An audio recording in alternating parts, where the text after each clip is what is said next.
শুভ সন্ধ্যা। আজকে আবারও ফিরে এলাম একটা ভিডিও নিয়ে, হেলথের একটা টপিক চর্চা করার জন্য। সেটা হচ্ছে আমরা ডায়াবেটিস আমরা মূলত জানি যে আমাদেরকে ডাক্তাররা সুগার টেস্ট করান।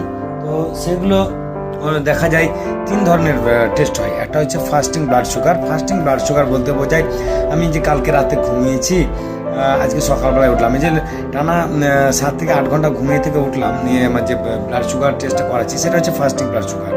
আর একটা হচ্ছে আরবিএস অর্থাৎ random blood sugar. Any time any moment যে আমাদের রিপোর্টটা করা হয়, গেলাম ডাক্তারের কাছে, উনি বললো একটা সুগার টেস্ট করুন, এই যে আমি খেয়েছি খাইনি এরকম কোনো নয় আর কি, ফ্যাক্টর নয়, একটা রিপোর্ট করিয়ে দিল সুগারে, সেটা হচ্ছে আরবিএস অর্থাৎ র্যান্ডম ব্লাড সুগার। আর একটা খুব গুরুত্বপূর্ণ সেটা হচ্ছে পিপিবিএস অর্থাৎ পোস্ট প্র্যান্ডিয়াল ব্লাড সুগার। আমরা এখানে দুটো পয়েন্ট আছে। আমরা সবাই জানি পোস্ট প্র্যান্ডিয়াল ব্লাড সুগার মূলত খাবার পরে করতে হয় এবং সেটা 2 ঘন্টা পরে। এখানে আমার দুটো মানে আলোচ্য বিষয় আছে। একটা হচ্ছে খাবার কতক্ষণ পরে এবং কি খেয়ে। এই যে আমি যেটা আলোচনা করবো আজকে, যে কি খেয়ে, এটা আজ পর্যন্ত কেউ আলোচনা করেনি। যে খাবার পরে তো কি খেয়ে, হয়তো মুখে বলে দিয়েছে ভাত খেয়ে বা গ্লুকন্ডি খেয়ে, যাই হোক এইরকমভাবে মুখে বলে দিয়েছে, কিন্তু অ্যাকচুয়ালি প্রপার কী খেয়ে এইভাবে কেউ মানে ভেঙে আলোচনা করেননি।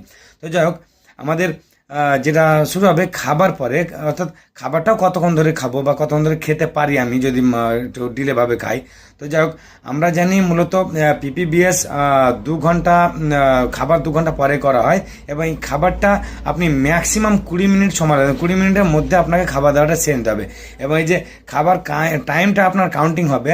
দেখা যাচ্ছে যে আপনি প্রথমত মুখে যে খাবারটা নিলেন, এই টাইমটা আপনার কাউন্ট হলো, দেখা যাচ্ছে সকাল 6টা বাজছে বা 8টা বাজছে, সে 8টা থেকে টানা একদম 2 ঘন্টা মাথায় অর্থাৎ 10টায় এটা আবার আপনাকে ব্লাড দিতে হবে। এই যে একটা 2 ঘন্টা সময়, এই সময়টাকে বোঝায় 2 ঘন্টা পরে।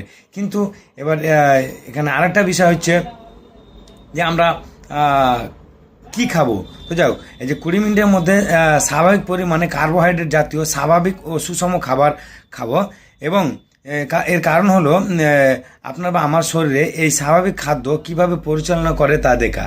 হ্যাঁ, তবে হ্যাঁ, অতিরিক্ত চিনিযুক্ত বা হেভি খাবার এড়িয়ে চলাই ভালো। কেননা খাবার খাওয়ার পর কতটা ভালোভাবে চিনি প্রক্রিয়াজাত করে তা দেখার জন্য ডায়াবেটিস, প্রি ডায়াবেটিস এবং ইনসুলিন প্রতিরোধ নির্ণয়ে সাহায্য করার জন্যই, এবং ডায়াবেটিস রোগীদের চিকিৎসার কার্যকারিতার পর্যবেক্ষণের জন্যই এই রিপোর্ট করা হয়।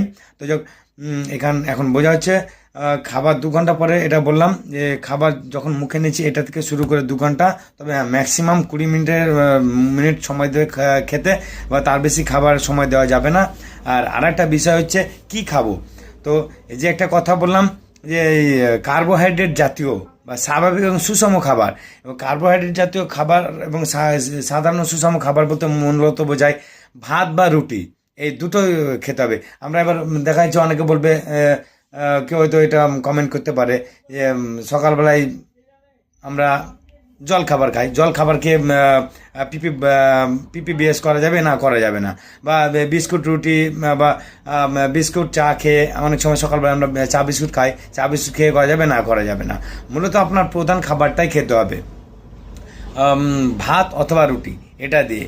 অন্য কোনো খাবার দিয়ে চা মুড়ি বা দেখা যাচ্ছে চপ মুড়ি বা চা বিস্কুট এসব দিয়ে কিন্তু ব্লাড সুগার টেস্ট করা যায় না, যেটাকে বোঝাচ্ছে আপনার খাবার 2 ঘন্টা পরে।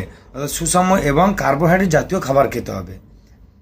তো যাক, এই ধরনের ভিডিও আরও আশা করছি সামনে পাবেন, এবং লাইক কমেন্ট শেয়ার দিয়ে যাবেন, এবং আমার পেজটিকে ফলো করবেন।